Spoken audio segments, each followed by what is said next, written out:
and welcome to this week's vlog, and a very happy Christmas to everybody.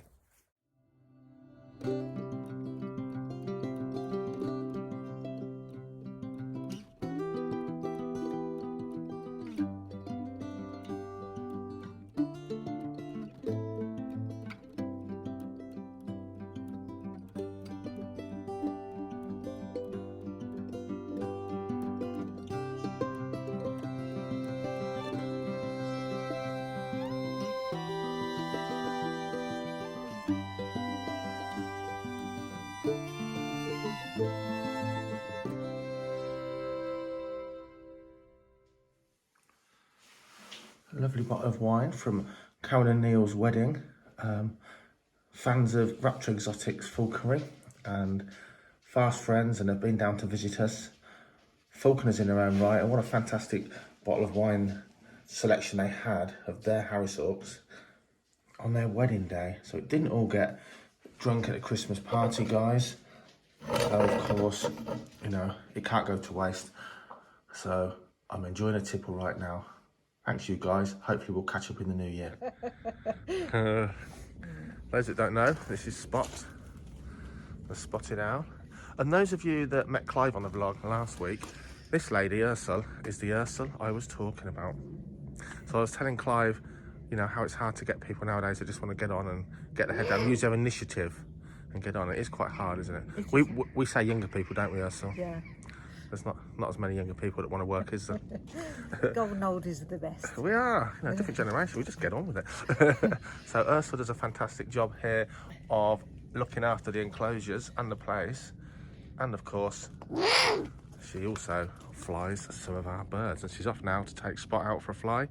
Just some exercise. We've got no guests in today. We're winding up for Christmas, but of course, we keep a small team of birds going just in case you're crazy and you want to come here in, oh dear, January or February. Well done, Spot, right on camera. He's keen to go. Ursul, thank you for all you do. Thank you. And enjoy. Noisy plane. So Plop the barn owl, she's in her new larger enclosure. Remember, don't get these birds come out and fly every day. These are their bedrooms, but she's got a lot of room in there, even to fly up and down. And despite the chain link front, she's actually settled in perfectly.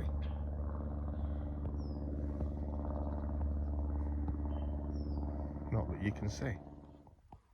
So here's a little list on the whiteboard that the staff and volunteers add to. You can see it's for Dave, that's be me. And I can tell you, and anyone that keeps animals will know this, or anyone that keeps a property or a business, that list grows as fast as I can tick those things off. And you can see there's a lot to do. So sort PA systems, that's because electrical systems don't like the damp, so they're put away for the winter now, somewhere warm and dry. We've got a couple of transmitters that need sending off. There's no point sending them off in the post at this time of year. They'll get lost, and they're £200 or £300 each. Tidy woodland area, so that's my back area where the wildlife pond is. We've got a lot of stuff to cut down there and reform and reshape and re-landscape. Moles, less said the better. Specs Avery has got a box in that we can shut to sort of shut him in if we need to do any maintenance in there, and the door blows shut on its own. We don't want him to get shut in on its own, so we've got to put hooks on that to hold it open. Pandora, the young Harris's hawk, we fitted bells and equipment to her, and I forgot to actually put a transmitter tail mount on, so that's another thing to do. And a branch for Manny the Aplomado falcon. When he has a bath in his aviary, he can't get off the ground until his wings dry, so we're going to put a branch in for him to climb up.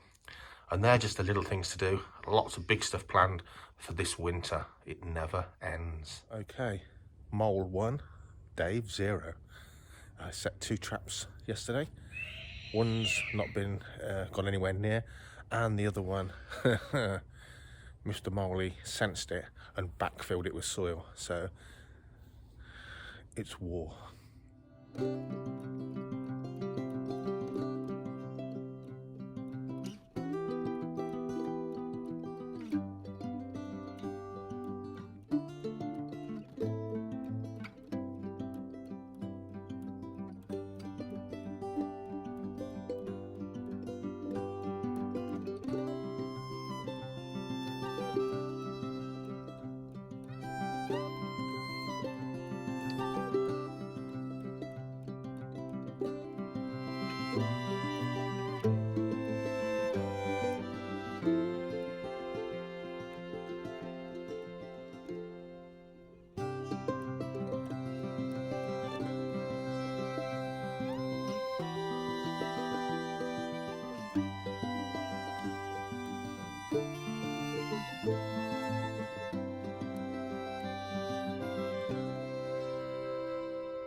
this girl, Bentley, the hooded vulture. She is, without doubt, one of the most important birds here at Icarus Falconry.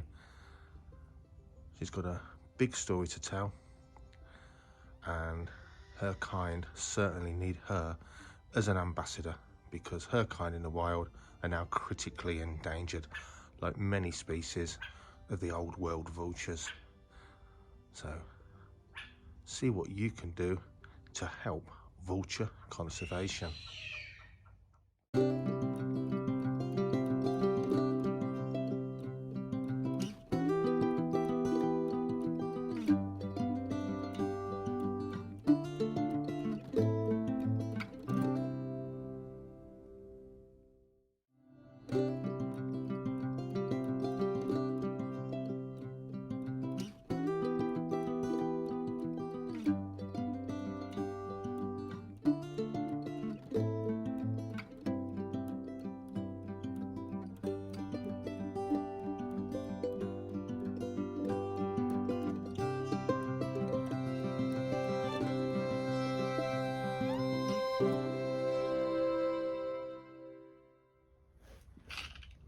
I don't know if you've met him. Raptor Exotics Falconry YouTube channel, you definitely would have met him there, and he's going to feature, of course, on this channel certainly through spring, summer and autumn when he's up in the air. He's having a little winter break right now. Oh, he's going to do a poo for you, and that's my job, isn't it? Yep, thanks for that. Cleaning up poo, that's what we do here, really. He's a handsome boy, and when we talk about the little jobs, if you look in the background, you can see the wall behind him is all stained and weathered now. These sort of things are yearly. You have to paint these things and a lot of the woodwork at least once a year to keep it all looking smashing, and that's how we want it to look. So I can live with it for now. We've got no guessing for now, but by spring, once the weather's warm and dry enough for painting and wood staining, that round will begin again. But look at this guy now, isn't he handsome? He's really looking like a bald eagle. It's took 4 years and he's nearly there. Another couple of years and his head will be really white, and so will his tail. Ursul, you're a silly Billy, and I love you. Happy Christmas, Ursul. Excuse the state of the poster, it's been here a while now. 2 years ago, in January, wifey and I were here watching some Spanish falconry in action. These foreign holidays are seemingly a long, long way away nowadays, enjoying seeing other people's falconry in other countries. Let's hope COVID does one to the degree we get a bit of normality in the next year or so, because I am lily white and need a little bit of sunshine.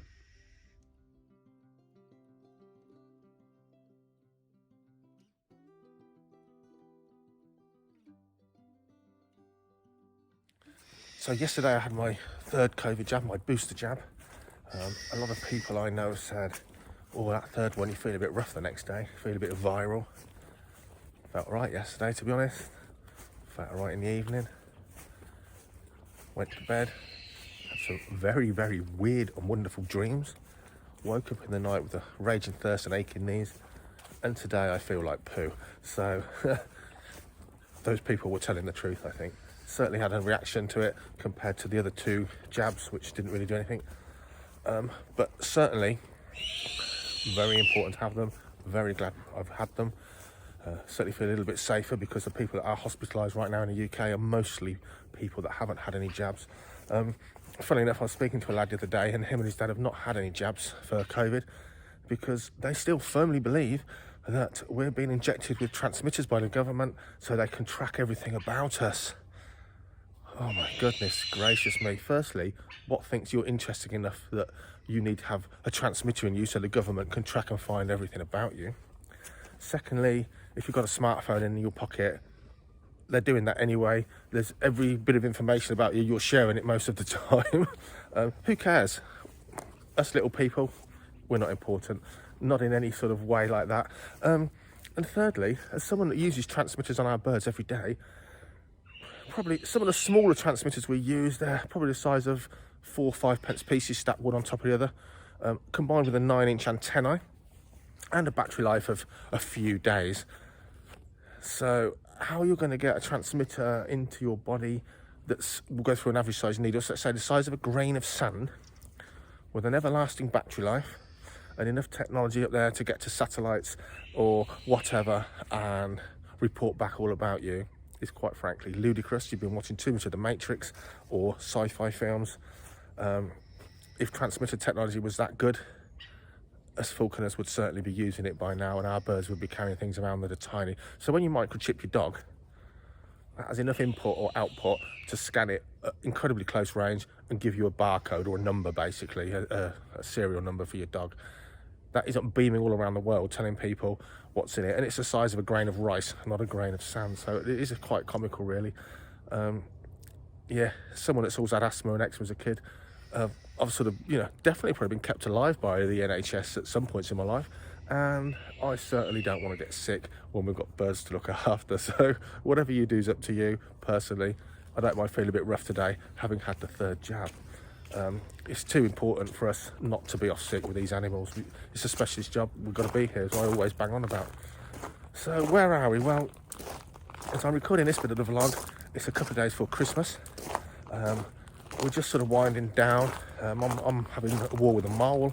The girls are keeping a small team of birds flying and maintaining the rest. And we're not going to start any big jobs until Christmas is out of the way. And then we've got a lot of stuff to do. We're going to be re-roofing some areas. We're going to be hopefully building part of our UK mammal enclosure for the weekends coming up in the summer, or the spring through to October, for our weekend guests, not the falconry day guests. So we're going to keep those open days to the public completely separate from our experience days, because when you're here on an experience day, we want it to be all about you, for sure. I've been pricing up my outdoor reptile enclosures for our UK wildlife areas. So we want outdoor enclosures that are very naturalistic. And we've got some great British reptiles that I'd like to bring here for those open days. Iconic. I've sort of wheeling and dealing on the rarest British reptile, or certainly the rarest land-based British reptile, with a good friend of mine who also is massively into British and European reptiles. So there'd be something really good to get, the rarest British reptile. Captive bred, of course, that would be something fantastic to have there. As well as the commoner stuff like common lizards, slow worms, grass snakes, stuff that's relatively common still, but most people never get to see. So I could have watched this space, keep it on the vlogs and see how things progress. We've got a lot of talks in with James and Karen, who own the house, because those, along with Jackie and I, we're going to, again, push forward the weekend openings so you can enjoy the beautiful grounds of Holdenby, the history of Holdenby, as well as the falconry centre, birds of prey, flying displays, and some really key UK wildlife that we can really all get behind and champion. It needs our help. Let's do our bit. Enjoy the rest of the vlog.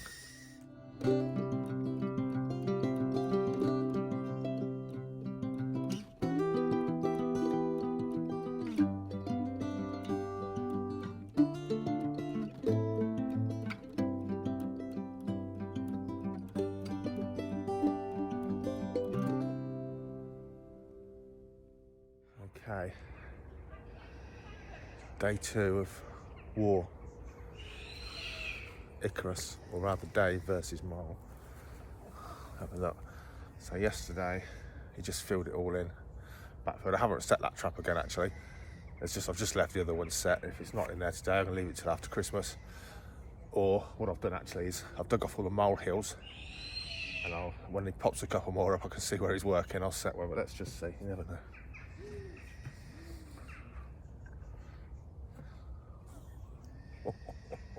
Bless him. Didn't fill this one in, did he? There he is. So, not pleasant. If you're an animal lover, you don't want to kill anything. Even when I get called to people's houses to kill their wasp nests that are above their, I don't know, porch door or something. All got their purpose and all lovely, lovely animals.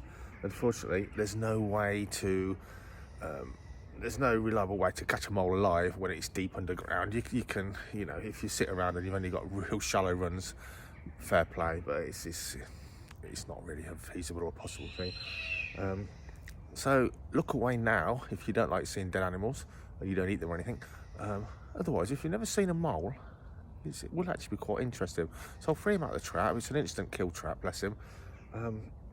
I'll show you a mole and what it actually looks like and how big it is, because some people think they're as big as a guinea pig, as did I when I was a younger person. I was actually shocked when I first saw a stuffed mole how small they actually are.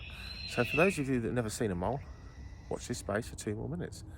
Otherwise, look away now.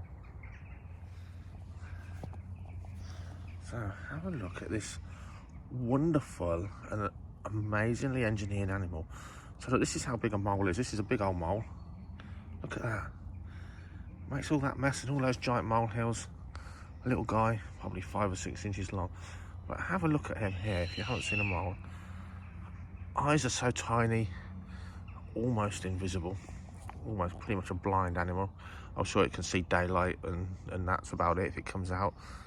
Its nose is completely covered in whiskers. The front end, all its hair's tactile, but a little whiskery snout, because that is where his main senses are. He's picking up the vibrations and the movement and the touch and feel, and of course massively the smell of worms.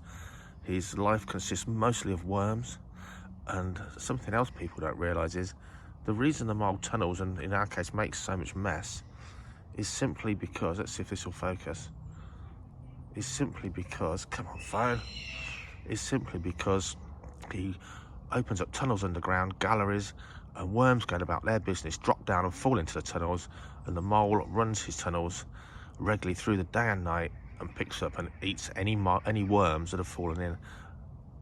If he's full up, he paralyses them with his saliva and stores them in special storage chambers. What do we call that? I forgot what do you call it. Pantries, I suppose. That's not the word, but you know what I mean. Special areas he leaves where he stores them. Has got ears and hearing. But look at these. Look at these amazing bits of kit. Absolute shovels for digging as he goes. Look at that paddle. Huge claws for digging his way as he goes. Now his fur's very special. His fur's very special because it moves in either direction. It hasn't got a grain. That means he can go backwards and forwards through his tunnel. Little tiny tail, also covered in whiskers, so he can feel his way as he goes backwards. And who would have known it? Moles have an awfully large winky. He learns something new every day. So that's the end of Moley. Bless him. No more mess here, and hopefully the rest of his kin will stay out in that huge field over there, where we have no problems at all with them working. So, poor old mole. But for those that have never seen a mole, there is an actual mole. So, one thing about this channel for sure, it's not going to be some fantasy channel where you see everything we do is perfect and nothing goes wrong, we don't make mistakes. Because if you keep and work with animals, that would be absolute fantasy land. Now, of course, other people will sort of make out they never get anything wrong, but that's, you know, we're going to be realistic here. So I'm sitting in the dark. I don't think you can see me. This is how the last couple of days has gone. Stone chip in the van windscreen. Got that repaired, and it's the worst repair I've ever seen. Basically, it looks no different. It's right in the line of sight. It's an MOT failure. So it probably repaired the windscreen, but it hasn't repaired it cosmetically. You can't re-repair them, so now I'm looking at, do I get a new whole windscreen fitted, which in this van it's heated, it's got sensors in it. What a nightmare, ripping out the front of the van. But then all I'm driving along now staring at a star in the windscreen. So minor thing really, in life's little woes, isn't it? Nothing much, easily sorted. I got up today, one of my very expensive baby snakes that I bought in has dropped down dead. No real reason that I can see whatsoever, so it's just one of those things. But yeah, that's a nice start to the day.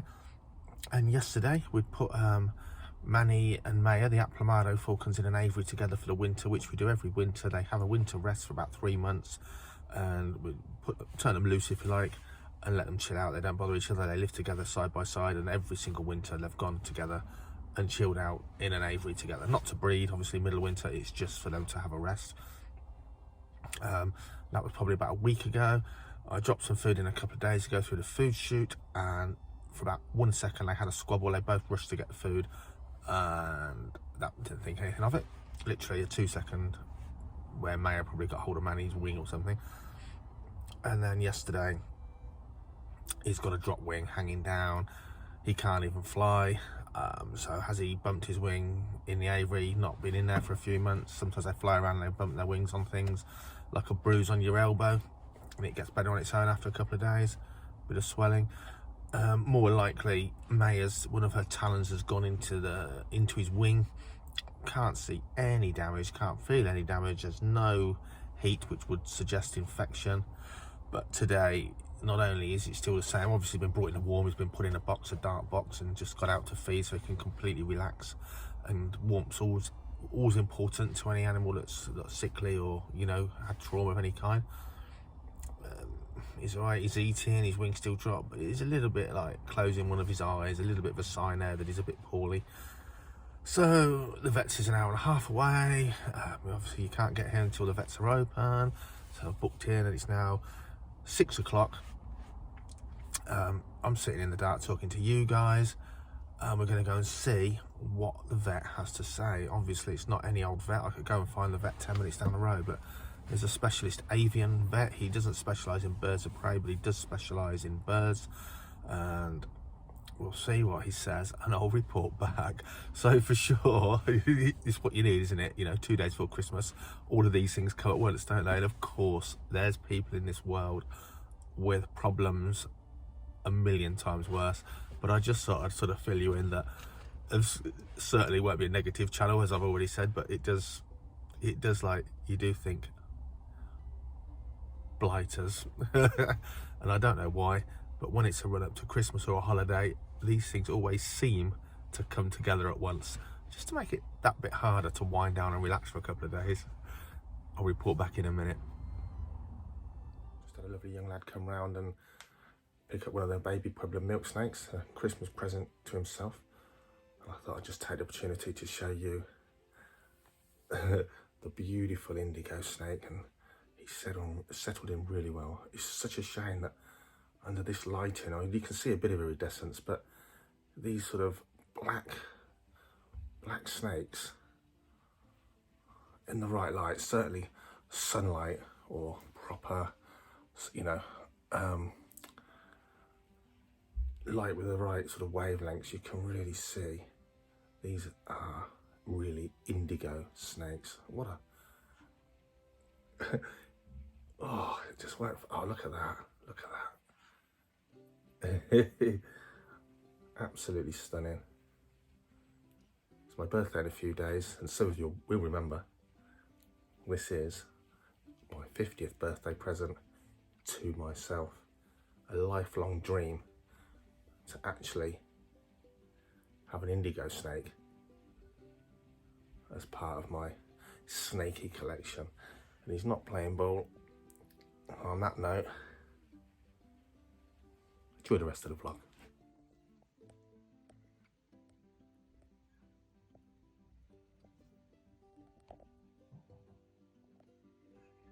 I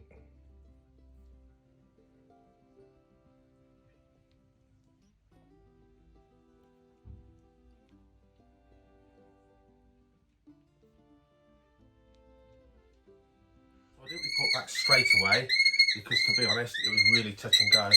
By the time he got home from the vet's home, this little guy here was almost off his food. So I wanted antibiotics or anything I could inject into the bird, but I was given something he could eat with his food, which I said, well, that's great, but this bird is in such low condition, he's probably not going to eat. And then you resort into crop tubing, which has its own, you know, problems and worries for sure. Luckily, the first night, he took 3 tiny bits of food, soaked in his first meds. I thought 50-50 in the morning if he's still with us. Obviously, we was in the reptile room in a box to keep really chilled out and warm. Really key for any convalescing animal is to keep them warm. So we've got some more food, and what you can see here, he's gone from no appetite, not wanting to eat at all, worrying that he's not going to take his meds in, to getting his appetite back, being pretty greedy, and which is really, really important, because if you've got medication to get down an animal's neck or a person's, and maybe the medication doesn't taste too good and that animal's got no appetite, you're on a fast road to not being able to get that medicine into that animal. Like any small animal with a high metabolism, it's kill or cure really quickly, and literally we're talking sort of 8:30 at night getting the first meds into him, to the following morning having a much better appetite, and now we're, if you like, late afternoon, he's having another round of medication, and you can see his appetite is probably as good as it ever is, really good. So he's having a bit more food, and certainly with birds of prey, certainly small ones that are in ill or with low condition, even if they're not on medication, small regular feeds are critical. It's no good filling their crop, their swag bag under their chin, with all their day's foods like we might do when they're working and hunting, or working and doing displays and education, because a bird in really low condition often won't have the energy, the muscular energy, to pass the food from its crop down into its stomach. So you've given it loads of food and it will die of starvation or its illness anyway. So little and often, it also means he's not going to be filled up to the brim. So in a couple of hours, when he has to have the second type of medication, 2 hours apart, it means he's still going to have a good heart appetite to gobble that first bit of food down. So he's holding his wing much better, and I think it's fair to say dog drinking noise. I think it's fair to say that Manny the Aplomado falcon, 90% now, is going to make a full recovery, where last night at 8 o'clock I would have said 80%, 50-50, but 80% he wasn't going to make it till the morning. He's still looking for food, and that's great. I'm going to pop him back in his box, and in a couple of hours out he'll come again for more medication. Nearly Christmas, we're nearly there right now. Now I wanted to unwind and relax, you know, and just chill out a little bit. Now I've got a convalescing bird in my reptile room that I'm going to be feeding 4 times a day.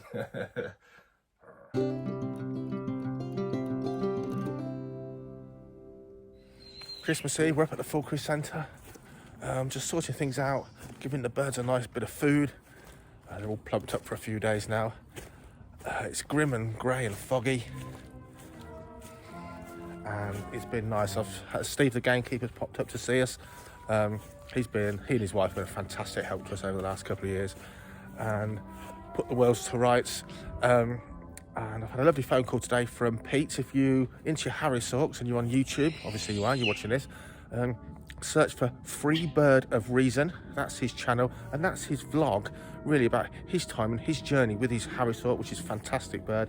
And he's not only a passionate falconer, he's one of those genuinely lovely blokes. So Freebird of Reason, check that out. It's time for us to head off. We've got to hand deliver some Icarus falconry vouchers, because it turns out it's not just men, actually. There are people like me that leave things till the last minute when it comes to Christmas, and there's no way, if you're buying your vouchers online on Christmas Eve, that you're going to get them delivered in the post for tomorrow. So luckily they've all been in Northamptonshire, and Jackie and I are now going to go and do a round robin. We've got a lot to do, but we're going to go and do a round robin and hand deliver those vouchers. So those last minute people, a bit like myself at Christmas, their loved ones are still going to get their fantastic gift ready for Christmas Day. If you're watching this and you know who you are, tut, make a better effort next year.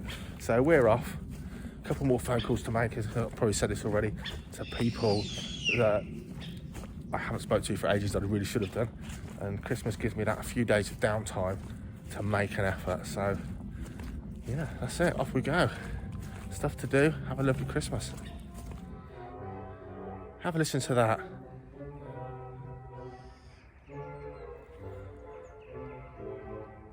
I hope you can hear that.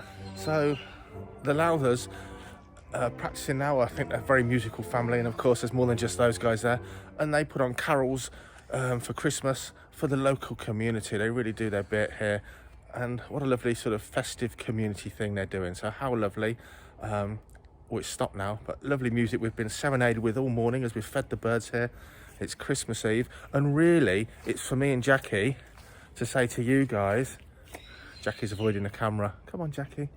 To say to you guys, on behalf of the whole Icarus Falconry team, have a lovely Christmas. Have a fantastic time. If you're not religious, have a fantastic time. We're not religious, but I love Christmas because it does make you catch up with old friends and old acquaintances in this super busy world of ours. And, you know, we all have a present or two. And I love Jackie's fantastic Christmas dinner. And I can tell you now, tomorrow I'm going to eat and drink way too much. And tonight we're at our friends Claire's and Jason's, and we're going to eat and drink far too much. So I'll be rolling myself into the new year. We'll see you soon on the other side. Thanks to all our guests and customers over the years, and happy Christmas, one and all. Happy Christmas!